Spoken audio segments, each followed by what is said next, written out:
to get deep. I ain't subbing. The Disney Channel I'm the is same on the way. air. I think I'm subbed In like the spring 10 of YouTube channels. 1977, Jim Jamiro, a visionary at the Walt Disney Company, went to his higher-ups about an idea for a children's and family network called the Disney Channel, a variety show of sorts that would entertain the masses. Unfortunately, in the late 70s, there were only about 1.2 million cable subscribers nationwide, and although Disney executives liked the idea, they essentially laughed in Jim's face. He is quoted saying, Oh, is tomorrow the 1st of May? Or do I have one more day?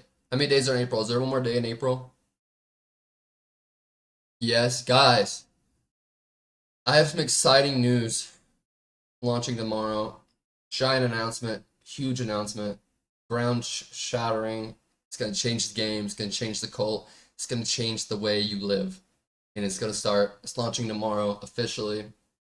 It's a project I've been working on. I've been cooking up. And you guys will all be a part of it and see it tomorrow.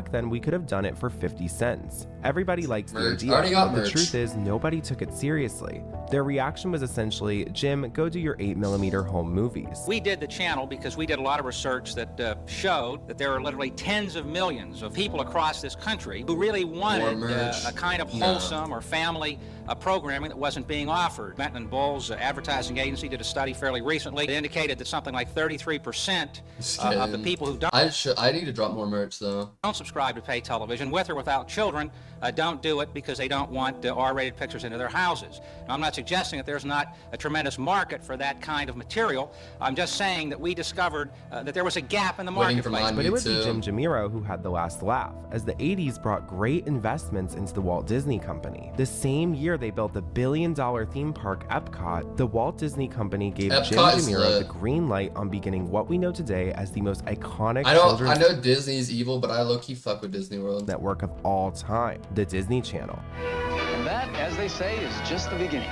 In the months ahead, you'll see more great movies for the whole family, more new shows that are fun to watch, easy on the eyes, and packed with the things that you want to know.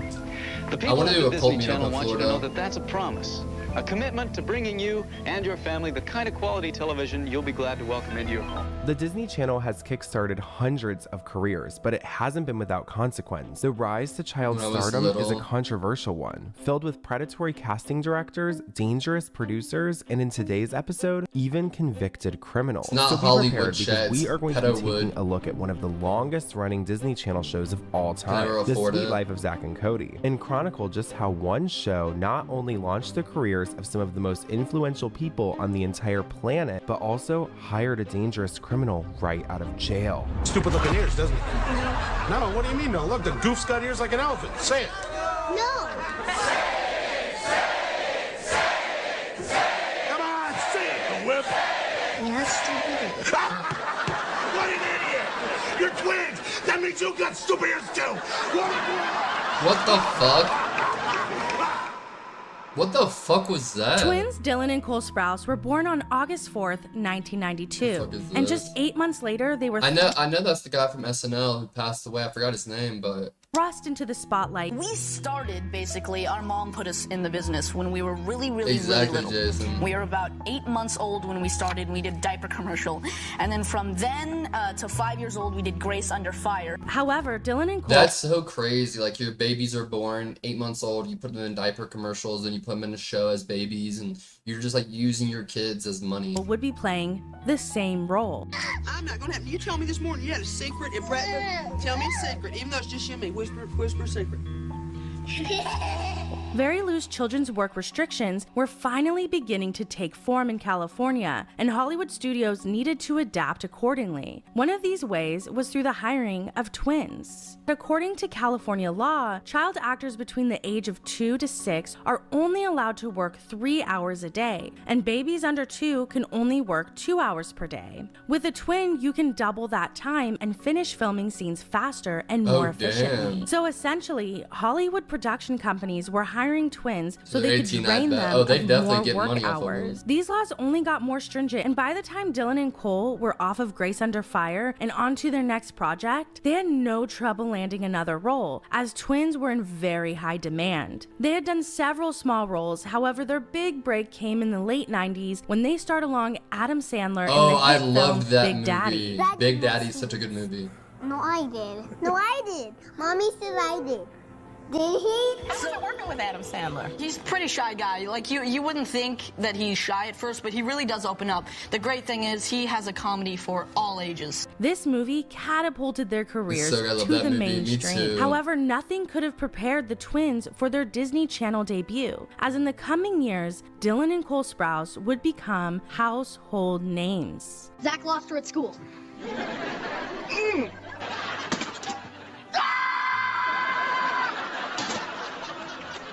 Mr. Mosby. I think he's angry. Zack and Cody. How Me do too. you lose a woman? You forget to cherish her. In the Real. early 2000s, as Disney Channel was focusing less on animation and putting more funding into live-action children's programming, we saw the rise of the hit original Disney Channel shows like Phil of the Future, Oh my Lizzie God, Phil of the McGuire, and Future. the Even Stevens. However, this was That's only crazy. the I forgot beginning. about that Multiple show. shows would begin production during the golden era of Disney Channel, including That's So Scandal, Raven, Mr. Hannah Mosby, Montana, and yeah, of he had course, a The DUI. Sweet Life of Zack and Cody. Imagine living in a luxury hotel with unlimited room service, unrestricted Raven. pool access, and You had your underwear dry cleaned? Feels good. The Sweet Life of Zack and Cody, Disney Channel's original comedy series. When casting and writing the show, Disney saw Dylan and Cole Sprouse as far more than just interchangeable twins. They saw two different personalities that played off of each other and knew as one character they could shine, but as twins, they could be marketed to the masses. When Disney came to us with the offer, The Sweet Life, we were really grateful, and that's just kept us from there. And so when Dylan and Cole were just 11 years old, executives at Disney Channel did just that. The series would follow a pair of this. twins named Zack and Cody around a parody of the Hilton Hotel as they wreaked havoc on their family The and friends. Tipton. Using existing Disney Channel stars, they built a dream cast. This March, look who's coming to Disney Channel. Oh my God, commercials back then are so low. The Sweet Life of Zack and Cody, a brand new Disney Channel original series. Coming to March on Disney Channel. That's awesome, bro. Seeing old commercials makes me so happy.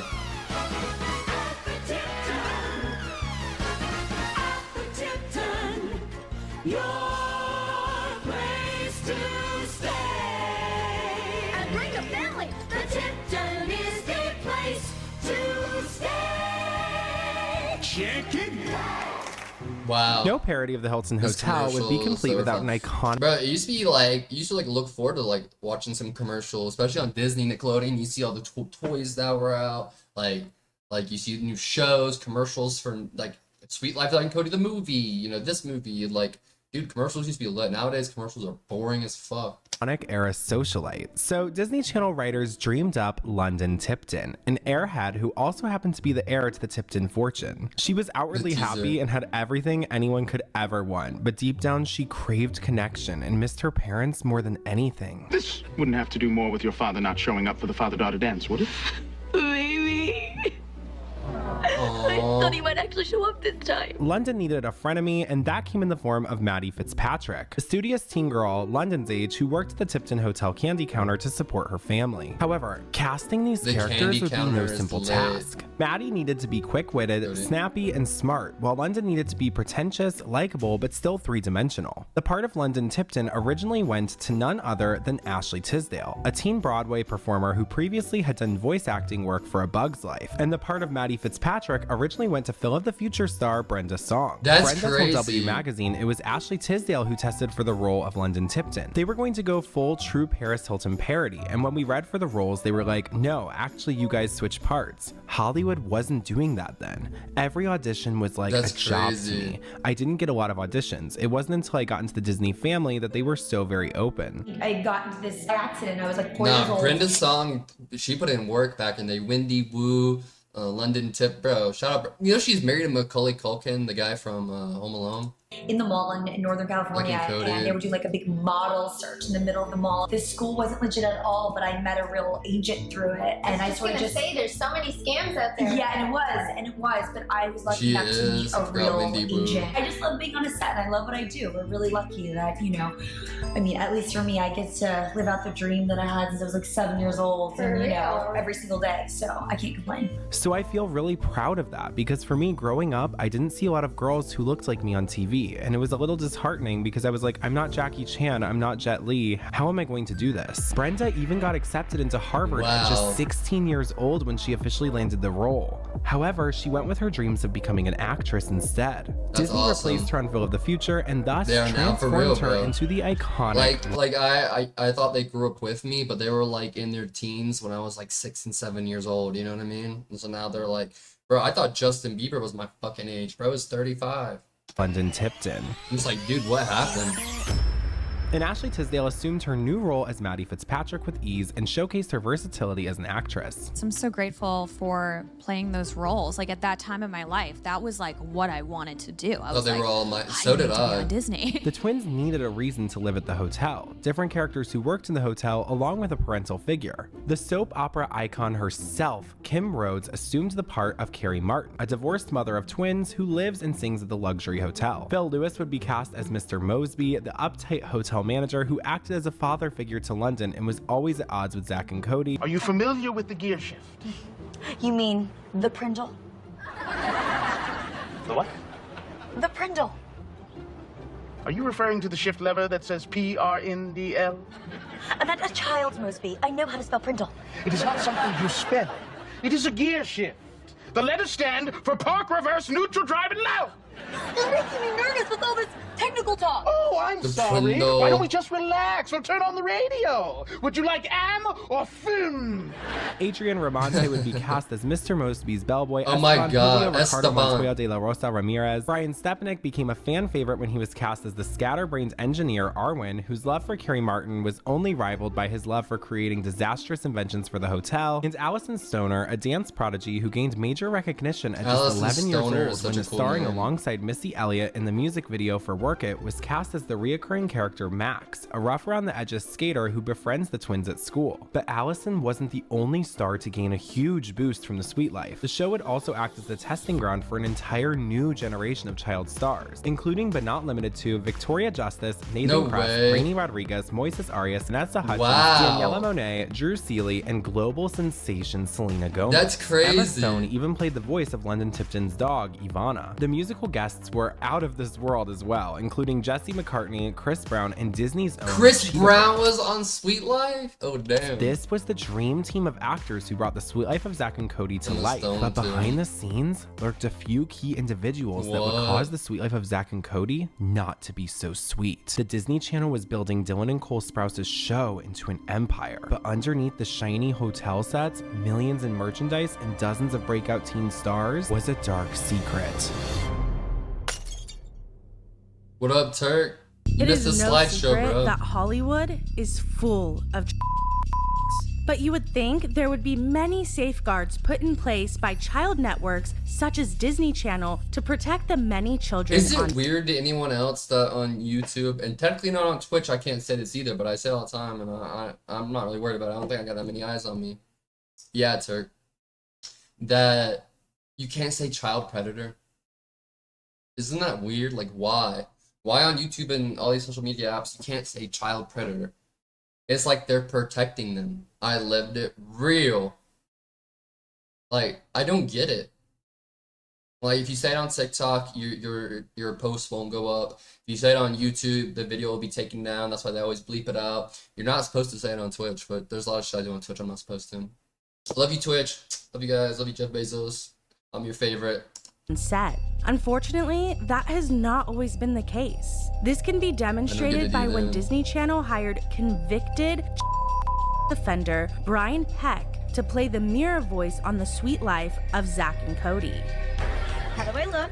2 words. Gorgeous. Did your mirror just talk? Yep, it's something that Daddy's scientists came up with. Now, not only can I see how good I look, I can hear about it too. Yay, mirror! Ooh, let me try. So, How do I look?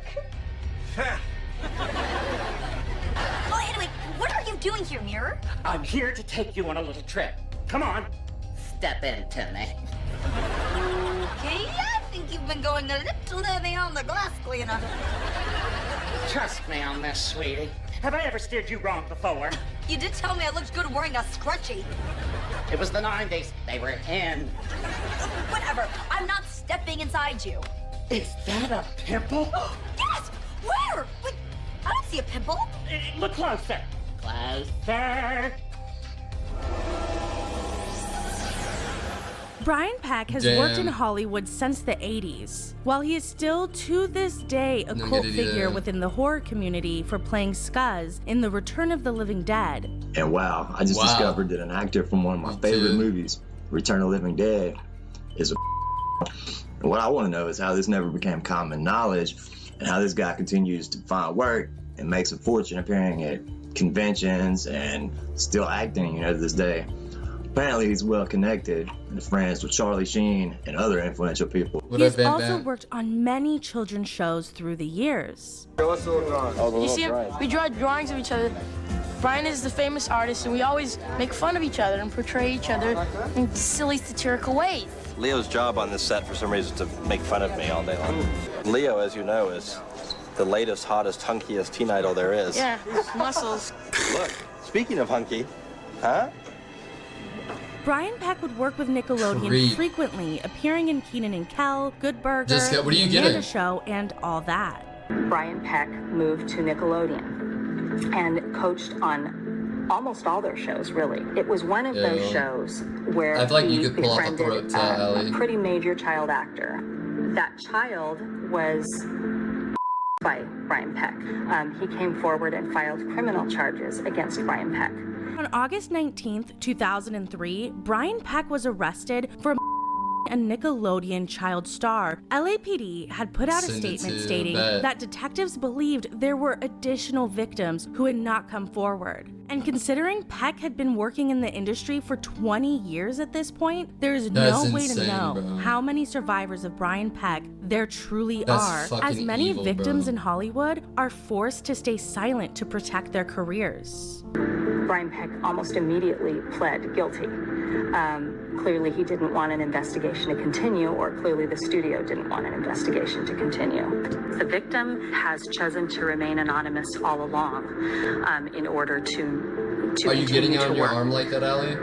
That's badass. Unheard of that a child would be able to step forward at the DJ Sin stamp of approval. when they're still a minor and continue to work afterward. I can't think of a single example where that's happened. So a kid that wants to speak out and say what happened to them beyond their family would truly have to give up their I can't stop thinking that about Pittsburgh, because I was honestly it's not one of our most glamorous locations, and our location I can't wait to go to Pittsburgh. But lately, so many people are I'm gonna be in Pittsburgh. I'm adopting a dog. I'm helping the charity, and it's honestly meant so fucking much to me, guys. It really. So shout out to everybody. We're gonna have links. We already have listen. They got 20 dogs we gotta adopt out. All right, we have at least 4 dogs right now. The people from our community. I can't talk them into it, but they're saying they're willing to adopt a dog. So if you're willing to adopt a dog and save a life. And like I said, they're elderly dogs with disabilities. They send them right to your house for free. So let me know if you want to adopt a dog, save a life. And if you don't, you want to make a pledge to help support the cause, let me know. It's very sad that that's the case, but it's a reality. Brian Peck was convicted in 2004, where he would only spend 16 months in prison. His conviction of a Nickelodeon child star would not prevent him from continuing his work in Hollywood. It'll be there. On the 16th when I fly in, I'm going to the facility, and if the dog is there at the facility, they still have it, it'll be there. I'll see all the dogs they have. Some dogs are with foster families. As just months after his release, Disney Channel would hire him to play the mirror voice on The Sweet Life of Zack and Cody. Either Disney Channel was unaware of Brian Peck's conviction, which would mean they aren't taking the most basic precautions to protect their child stars, such as background checks, or Disney Channel did know they were hiring a convicted offender to work on one of their child shows and simply didn't care about the risk. However, Brian Peck was not the first convicted Disney has hired. Filmmaker Victor Salva was convicted after pleading guilty to 5 felony counts in 1988. Salva was sentenced to just 3 years, they had but 2 only ended up pedophiles serving working there. half of his sentence. Fast forward to 1995, a movie called Powder was released by Disney and produced by Caravan Pictures. This movie was written and directed by none other than Victor Salva. Salva is even quoted saying, "Powder contains many of his thoughts from his time in prison within the movie's subtext." The release of Powder prompted Nathan Winters, the victim, to come forward publicly and protest Disney hiring the convicted who him. That's when Powder came out. And I was like at work one day and I got a call from my auntie and she said, and Victor wrote it, directed it, and it's got Mary Steenburgen and, you know, Jeff Goldblum and da-da-da-da. And so I'm 20 years old and I'm at work and I'm just like, just got hit in the gut, you know, I'm just like, whoa. You know, and then she tells me that it was produced by Disney. So I'm sitting there and I'm thinking it took about a half an hour and I just made the decision. I'm like, well, I can't allow this. And literally, as I'm like accepting this and making that decision, I get a call from somebody from the Associated Press and it just was a powder keg. It just blew up. I mean, laying it all out there for the world to see and to know what Victor really is. The protest caused a media stir where Disney and Caravan Pictures had no choice but to respond, and both shockingly defended their choice to hire Victor Salva. The Caravan Pictures spokesperson was quoted saying he paid for his crimes, he paid his debt to society, and the Disney spokesperson said, quote, "What happened 8 years ago has nothing to do with this movie." Oh my God. The position was, I would say at that time, it was about 60-40. 60% of the people were like supportive of me, but you know, there's the 40% that would call me all sorts of names and tell me that I was doing it for all the wrong reasons and try to discredit me. And then you got people like Eisner down at Disney going on record and saying that it was a one-time inappropriate between a grown man and a consenting minor. This just shows that a consenting minor? The Disney CEO said that? From working in Hollywood even after convictions, and they certainly aren't prevented from working on family-friendly films and TV shows, paving the way for more and more to join this industry. There would be one more that we know of tied to Disney Channel and the Sweet Life of Zack and Cody. Joshua Workman was the manager for Cole and Dylan Sprouse during their time on The Sweet Life. He even helped co-produce the Sprouse twins movie, The Prince and the Pauper, which did air on Disney Channel. According to TMZ in 2008, Joshua Workman pled no contest to 1 count of misdemeanor and 1 count sales of alcoholic beverages to a minor. Joshua's attorney gave a statement stating that Joshua admitted he annoyed an individual who is a minor and provided them alcohol. According to the Superior Court of California, Ventura County, Joshua Workman's case today shows dismissed or expunged, and Joshua Workman has since changed his name and moved to Canada.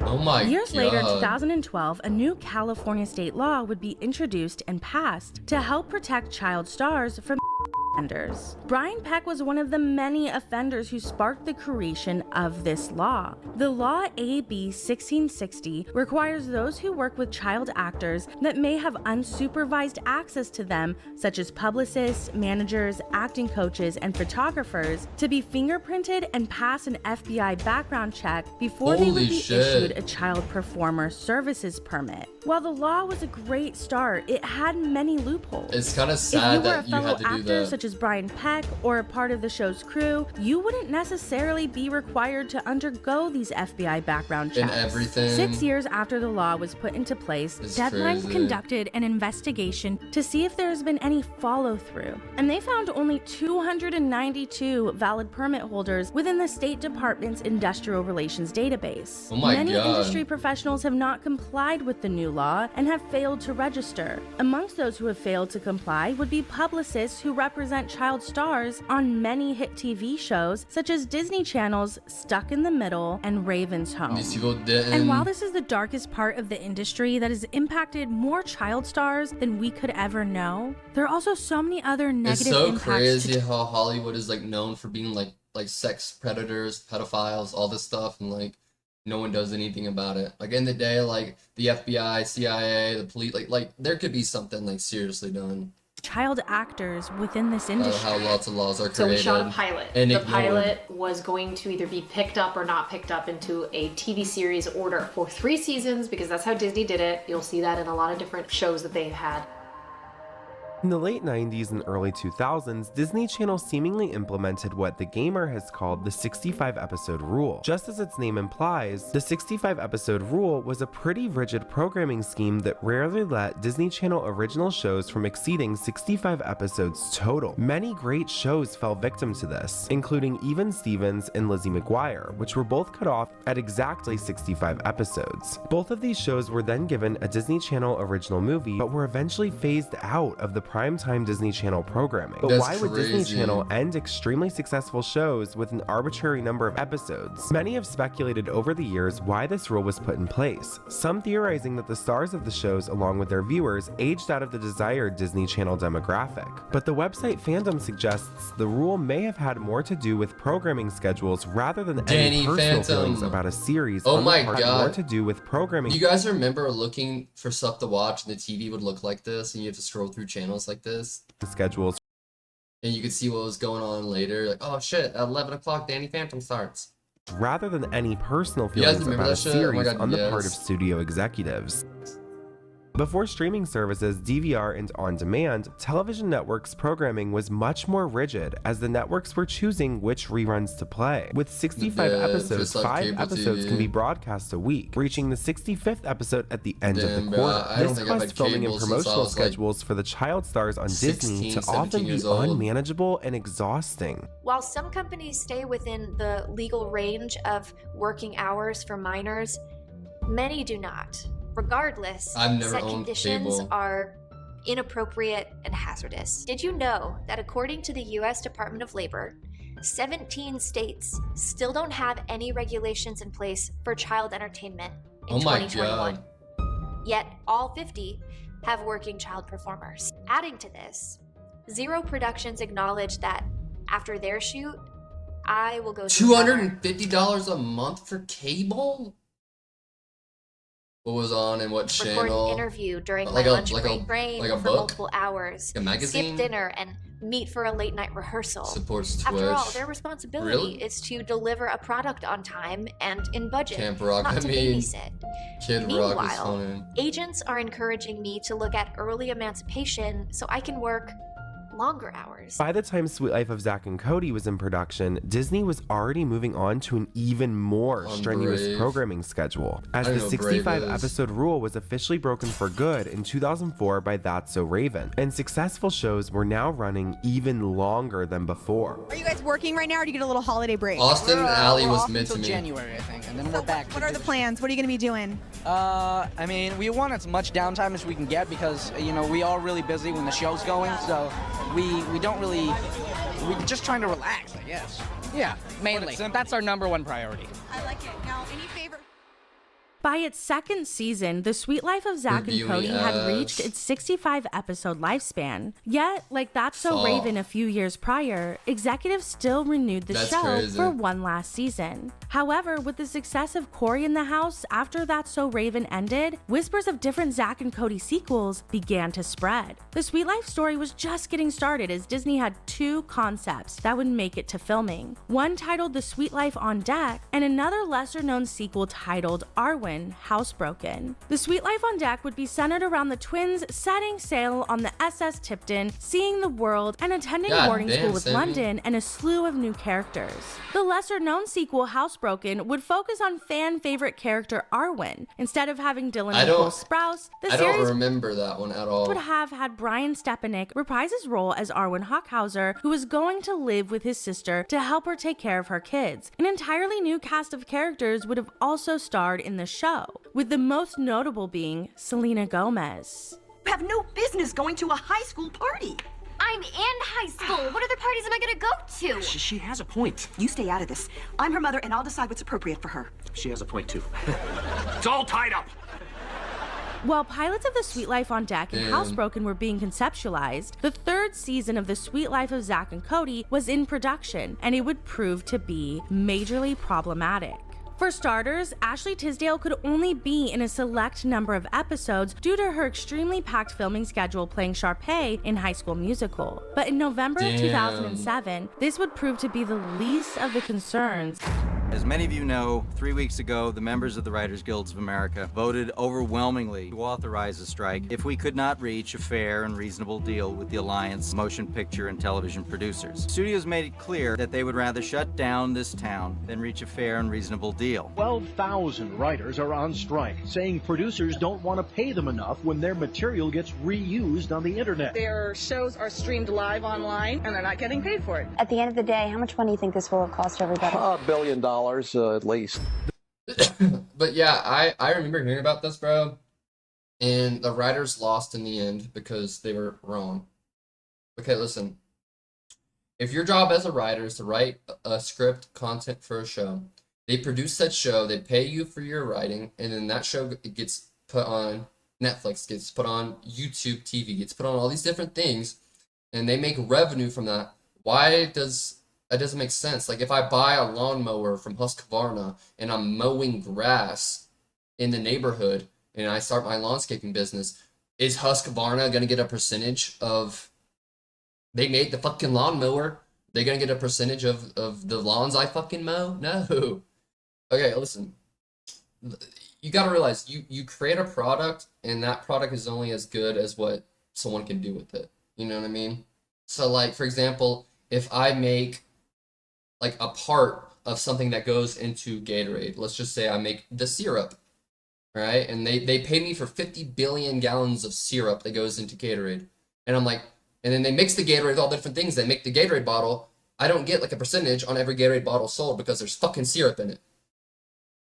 Like there's actors, there's producers, there's the set, and then there's like the licensing fees, and then the internet provider, and all this stuff that goes into it that creates the final product. Like I get you wrote it, but you wrote it for it to be sold. The Writers Guild strike. And if you want a royalty on it, or like a long-lasting royalty or like that or something, then you got to ask for that before you sell it. Of 2007 halted production on multiple Disney Channel shows. And according to the senior VP of original programming for the Disney Channel, the strike put a halt to The Sweet Life. And unfortunately, it proved to effectively kill off any chance of Disney producing 2 sequels for The Sweet Life. The pilot episode of Housebroken was filmed. However, only The Sweet Life on Deck would make it to air. Housebroken was eventually scrapped in favor of the hit Disney Channel series starring Selena Gomez, Wizards of Waverly Place, which went on to be one of Disney Channel's biggest successes. However, I love Selena Gomez. Of course, like I was in the age group who thought Selena Gomez was cute at the time, but like Wizards of Waverly Place wasn't my show. I didn't really fuck with it that much. Sweet Life spinoff with Selena Gomez that almost was. Well, at least until 2011, but we'll get to that later in the video. Sweet Life of Zack and Cody was a cultural phenomenon, and each of the core cast members were quickly becoming Disney royalty. Brenda and Ashley both got their own Disney Channel original movies, and the ratings for the show during the final season just kept growing. Thus, as networks often do, when a popular show comes to an end, it's still time to continue the story. We're really happy that Disney took us back again. We're honored. Basically what happens is Zack and Cody now do school abroad. Their mom finally got enough money with their employee discount to put us on a ship, the SS Tipton. So now we're doing school there, and basically we have to learn responsibility. Our young teenage boys in London are off on a grand adventure, where all the kids will be going to school on a luxury cruise liner. You know, we had a lot of fun doing Sweet Life, and it's just gonna... Disney made me like have such like a good idea of like high school and middle school. I was like, dude, like Victorious and Sweet Life of Zack and Cody on Deck and all this stuff at Macy. And I got to high school and it was buns. Be a lot more fun doing the show. Coming off the mega success of The Sweet Life of Zack and Cody, The Sweet Life on Deck was pretty much the same with a few minor changes. Instead of a hotel... You know what really sticks with me? I remember when I graduated high school, and our valedictorian, or the fuck, class president, North Ohio. I remember she was like, and I hope you guys enjoyed and look back on these 4 years as the best years of your life. And I hear people like, dude, I enjoyed high school so much. I did so much in high school. That sounds so sad to me. Like, I fucking hated high school, bro. Like, people, like, I remember people graduated, they'd go back and, like, go to, like, baseball and football games or go back and visit their old high school if they're graduated, bro. I left that place and I never went back. Never talked about high school. Like, bro, I know people my age like, dude, back in high school, I got so many girls and, like, I was so good at football. I'm like, bro, high school was, like, it's a waste. It's a scam. It's like, the fuck? Pros and cons for trying high school. Maybe I just didn't enjoy it like most people, and there is something to enjoy there. But I did not like high school. As soon as I graduated high school, I enjoyed the rest of my life way better. We were somewhat close. Driving past the campus is mentally taxing. It's not mentally taxing, but I would never go back. I did go back. I went back to my high school one time, and it was because my brother made the soccer team, and it was his first game, and I went back, and they got mercy ruled, and he quit the soccer team the next day, and I never went back. They would be traveling the world on the SS Tipton. And with the removal of Ashley Tisdale and Kim Rhodes from the main cast, 4 new main characters were added. Doc Shaw played Marcus Little, a retired child rapper who shares a room with Zack and attends 7 Seas High. Matthew Timmons was cast as Woody, Cody's roommate, and Aaron Cardillo played their teacher, Miss Tutwiler. But the biggest addition to the Sweet Life sequel was the introduction of Debbie Ryan, a child star who, much like Selena Gomez and Demi Lovato, got her start on Barney. The Disney Channel saw major potential in Debbie, not only as one of the frontrunners of their brand new show, but as an asset to their brand to recruit more children for the network. A full-fledged system has emerged. 80 to 100 people in my graduating class. And it's bolted in place by censoring the harm happening behind the scenes, well, manicuring aspirational lifestyles and outcomes. Just 4 weeks ago, I was an everyday teenager living in Texas, but I got the chance to live out my dream by being cast on Disney Channel's next big show, The Sweet Life on Music Deck. When we transcends high school. Sweet Life on Deck. Music transcends high school. It transcends that kind of art where it's like, you know, you really connect with the music even when you're young, and even like if I was involved with music in school, then maybe I would have more of a sentimental attachment to it. The band, like if I was in band, I probably would have been more into it if I enjoyed it. But like for me, like, I don't know, I played sports in high school. That was about it. We're incredibly lucky to find the perfect person we envisioned as Bailey, and her name is Debbie Ryan, and she's just joined our Sweet Life family. Is London's roommate. So I found out that I booked Sweet Life on Deck, and the thing is, you can enjoy music for the rest of your life and have something to do with music and be a part of music. But like, other than sports, like I fucking hated high school. London's new roommate, which I understood from, you know, the audition and the screen test that was a huge role. And I was like, Mom, do you know how big the show is? Do you know how big this is going to be? And she's like, yeah. And we just... Oh my God, it's Debbie Ryan. So was it hard? Because you and your mom have had to move to LA and your brother and your dad stayed behind. It's really hard. I text my brother all the time. The show debuted to 5.7 million viewers in 2008 and proved to be another huge Disney Channel success. Episodes like Double Cross that featured Miley Cyrus and Selena Gomez would go on to break major records. The show ran from 2008 to 2011, with a Sweet Life movie being produced as well. Bag, overall, the show was embraced. I'm gonna unpack my bag tomorrow, chat, and I got a bunch of Legos for my birthday when I was in Nashville, and I'm gonna build them on stream tomorrow, I think. Disney Channel viewers just as much, if not more, than the original. Dylan and Cole were certified Disney royalty, and as the Sweet Life on Deck was renewed for one final season, I meant to do today, they were in but talks with Disney again about developing the next From Sweet Texas. Life sequel. Only this time, I literally did the same thing until I had to fly to Nashville, and dude, now in 2 weeks I'm flying to Pittsburgh, and after that, dude, this year has been so busy, and I love it, bro. Honestly, it's been such a great motherfucking year. They wanted to be executive producers. Cole and Dylan Sprouse were now around 19 years old and had spent a majority of their career and large part of their childhood working for the Disney Channel machine. They were ready to leave Disney Channel and start their adult lives by taking a break from acting and pursuing higher education. Why did I switch from acting, which my brother and I were arguably successful in, to archaeology? I think the simplest answer, and I will go into greater detail, but the simplest answer is because I can. That's sick. And I don't mean that to... Bro went from being an actor to an archaeologist, like a modern day Indiana Jones. That's so badass, bro. That's so sick. Sound pretentious. We don't realize how often we have the ability to change what is constant in our lives. Real. And when... Real. Cause like, bro, once I'm like 35 to 40, I'm gonna go back, finish my I already have my bachelor's. I'm gonna try to get into law school. I want to be a lawyer, bro, when I'm older. Whether these things are a good constant or a bad constant, once we begin to get comfortable with concepts, we don't learn from them anymore. We start to overuse it and abuse it, and that's what I had done with acting. I think the final thing that really contributed to my change, the biggest, was that my brother and I were put into acting when we were 8 months old by our mother because we needed money. And I never made the decision to join the arts, or acting specifically. Before leaving Disney Channel, they deferred college by 1 year to do one final season in their Sweet Life franchise, a spin-off they wrote themselves and wanted to help produce. My brother and I, first off, we needed to stop the show. We knew it was time. You chose to stop it? Yes, my brother and I actually quit off of Disney Channel. We quit, one because it had been 6 years. And we thought that the glory days of the show were definitely when we were in the younger series. Yeah. And so we stopped it then. But also for another reason, my brother and I wanted to become producers for the show. So we were trying to get the writing credits for one more season before we went to college. See, because Cole and I actually deferred a year before we came here.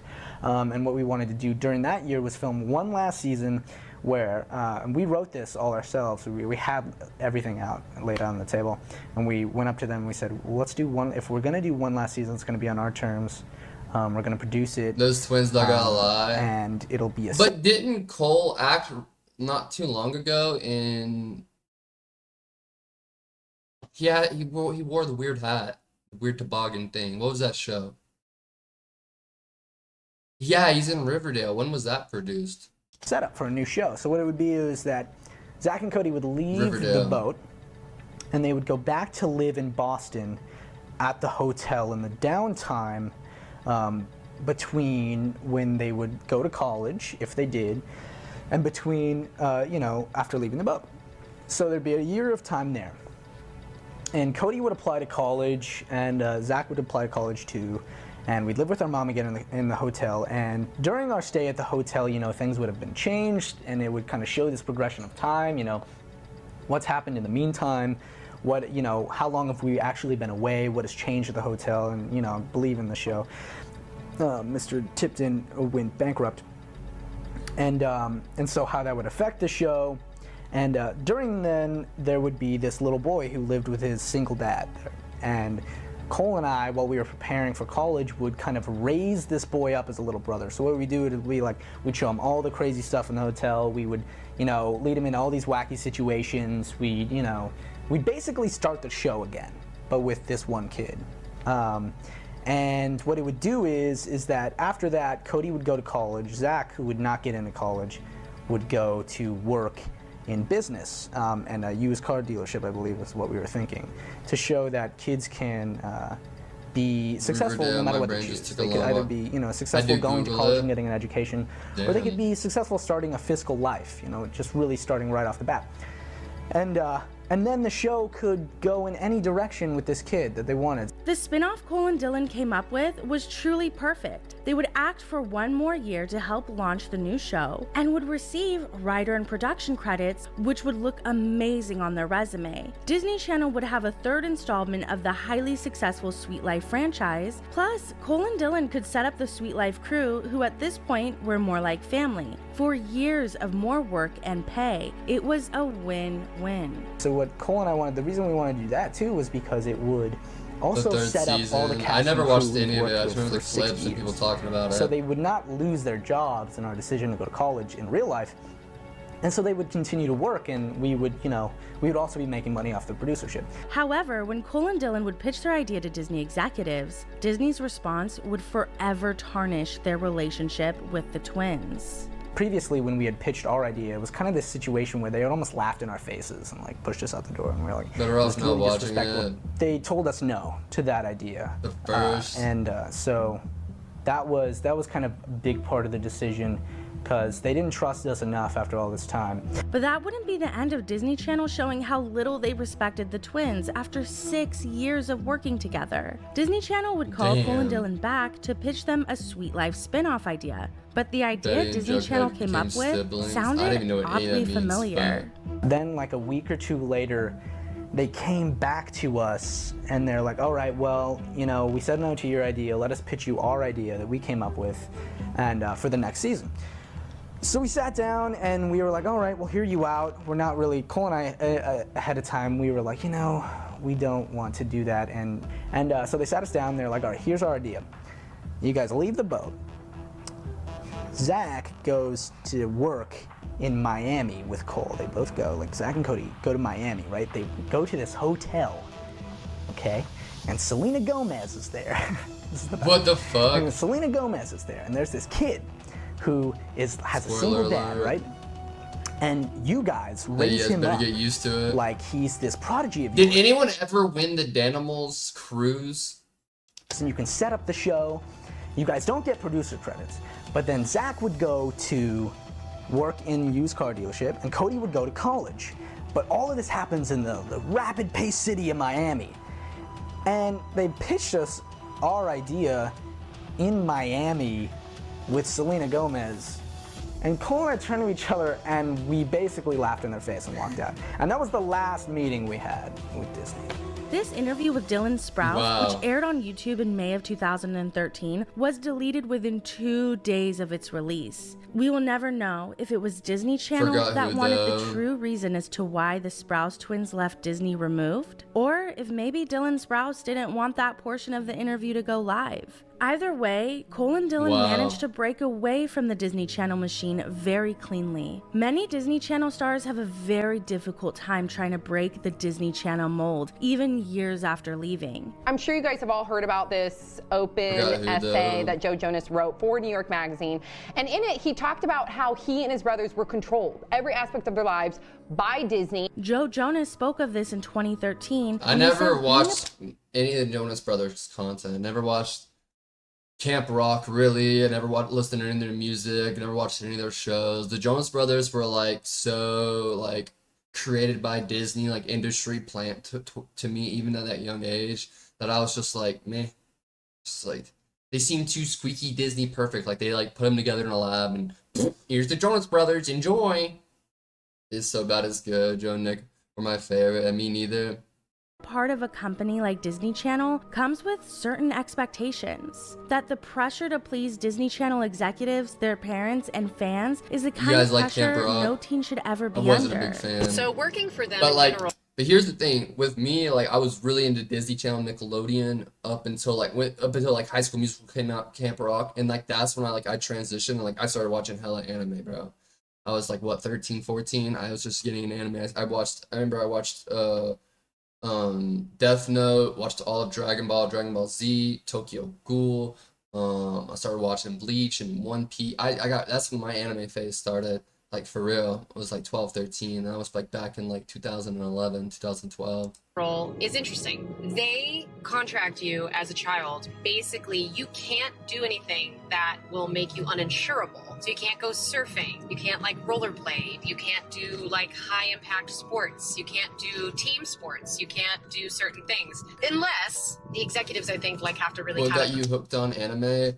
Death Note for sure. I mean, I had watched Dragon Ball Z on TV like every other kid at that point. And, anytime Dragon Ball Z came on, but I wasn't in the anime sphere because Dragon Ball Z is very American. And some people have seen Dragon Ball Z and that's the only anime they've ever watched. And they don't even realize it's an anime. They just thought it was a cartoon. And then I remember one night, it was really, really late. And you guys remember Toonami up next on Toonami, Dragon Ball Z. And they would play animes like Samurai Jack, like the more like edgier stuff. And they played an episode of Death Note. And it was just one episode, and I watched it, and I just saw light, and I just remember it was the episode where he's putting his hand in the bag, and he's got the chips, and he puts like the pencil lead in the door, and it's just showing what a genius he is why people are watching them. You know what I mean? While like the police are watching them, I was like, dude, that's sick.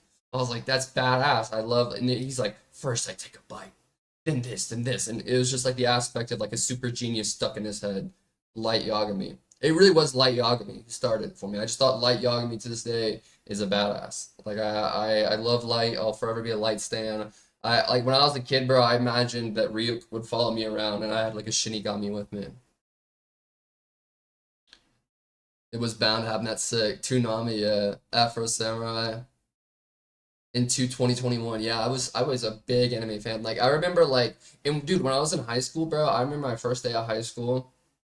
Yeah, mine too. It's got a lot of sentimental value. My first day of high school, I wore an anime shirt, like a whole anime fit, and back then it was not cool. I got bullied.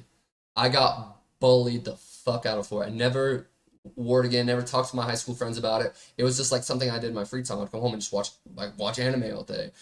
Think about anime, or talk about it with people I knew on the internet. Like, no one in my real life liked anime, bro.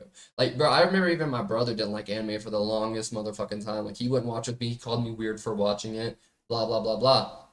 And then literally, like, COVID hits, TikTok makes anime popular, and like I come out of the woodworks. I'm like, yes, finally. Bro, I remember so many people when anime got popular and accepted during COVID was like, oh, now you guys like anime? Oh, you're fake. You're switching up there trying to gatekeep. I'm like, bro, no. You don't realize, like, we can finally, like, let our inner child out. We can finally, like share it and talk to people about it. You know what I mean?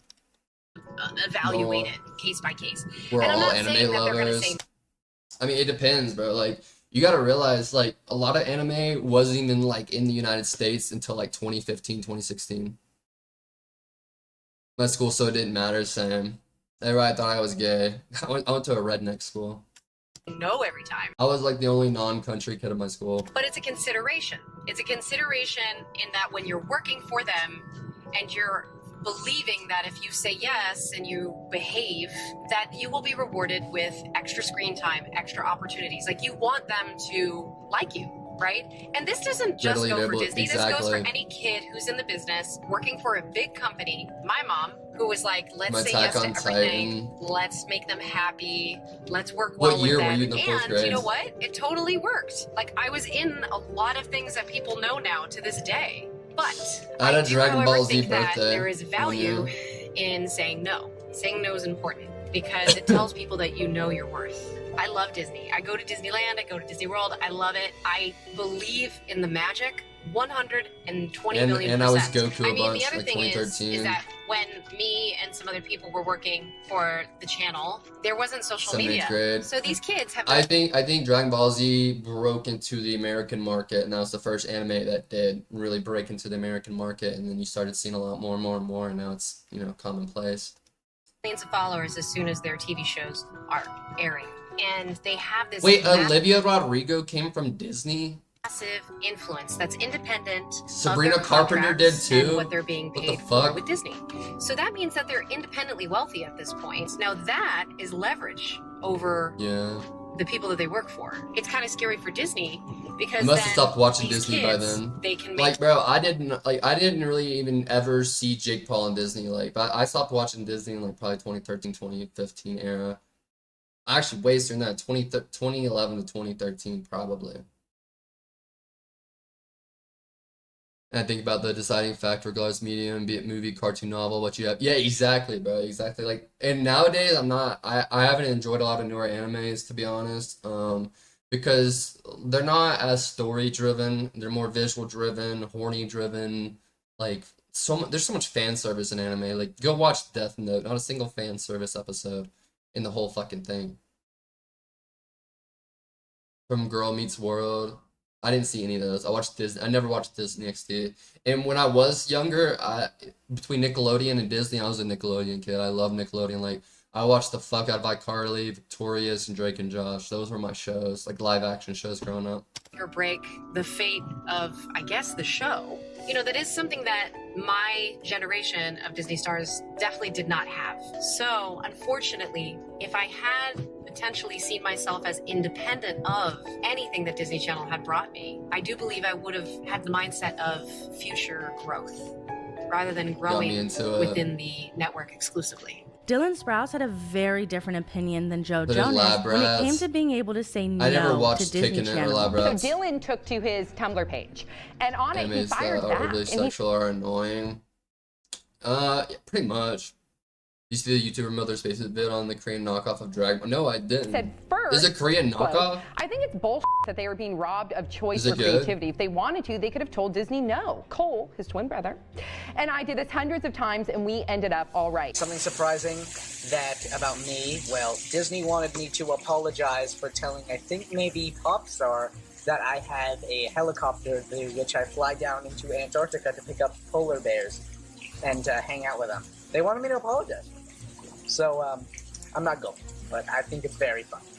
And then he continues, nowadays artists just assume they have to do what they are told by their proprietors because there is a rigid structure to achievement. It is nothing more than a scheme to rob you of your individuality and capitalize the gain they acquire from such treachery. If you believe this, not only are you incredibly foolish, but you are a bad artist. Damn. I feel really thankful for what I got. I mean, Saying I it don't like come it from a is. lot, so Disney gave me the opportunity to go to college, which was great. My brother and I are some of the first in our family to ever do that.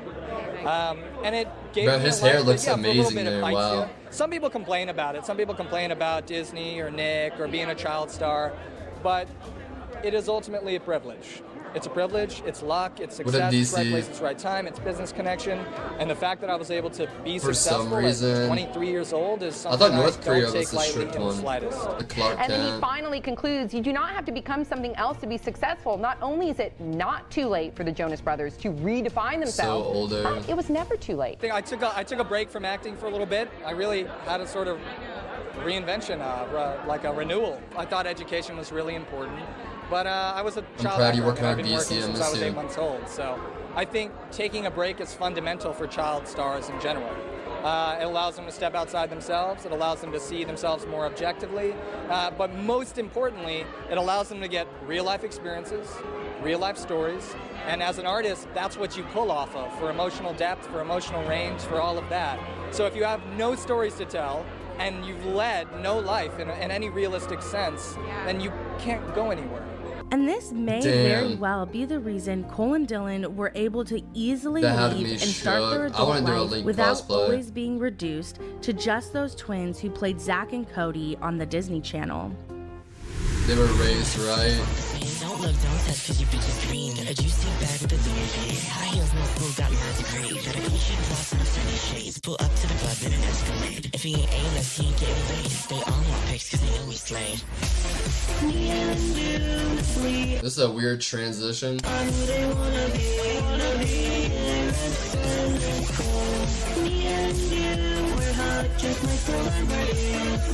You don't get hungry? Never heard of it. Slayers League. Hey! I stand that couple. Like we're magic, we rule the world. I'll be Paris, you deep Nicole. Hold my Birkin, not at the boat. I'll be Paris, you deep Nicole. Right now. My guilty pleasure show. I've never seen it.